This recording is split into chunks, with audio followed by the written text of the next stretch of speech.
हे मुझे ओठ बुखा मारतुन नौकर किडे भजतुन यो अचतुन पघार ने जी कततुन ते मुझे ओठ बुखा मारतुन नौकर जी खबर न हो जतुन नहीं नौकर बोलतुन खबर करतुन जमल तू किडे भजतुन।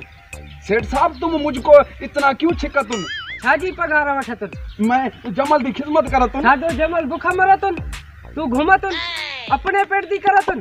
सेठ साहब मुझको असल में छाये सता हो जतुन तरतुन सेठ साहब एडी बेइज्जती न करतुन यार।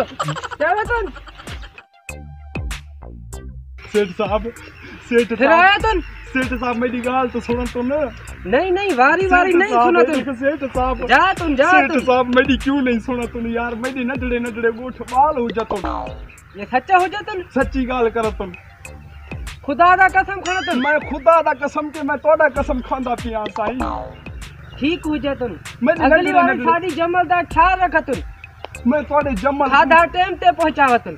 साईं तुसा टेंशन न करो। ज्यादा गालावतुन न खादा दे तुम जाओ। ठीक है सेठ साहब तोड़ा काला मुंह थी क्यों खाना खराब किते साडा यार। सेठ केडी बेइज्जती करेंदे तोड़े कीते यार। गा करा बंद मैं ताड़े कॉल 4 गिनन में दा। चैनल जियो फरहान के सब्सक्राइब के बेल ख्याल कियो ऐं टिकटॉकर दोस्तों जियो फरहान पंजी के फॉलो कियो ऐं फेसबुक ते भी जियो फरहान के लाइक फॉलो कियो। तव्हां दोस्तन जी वॾी महिरबानी।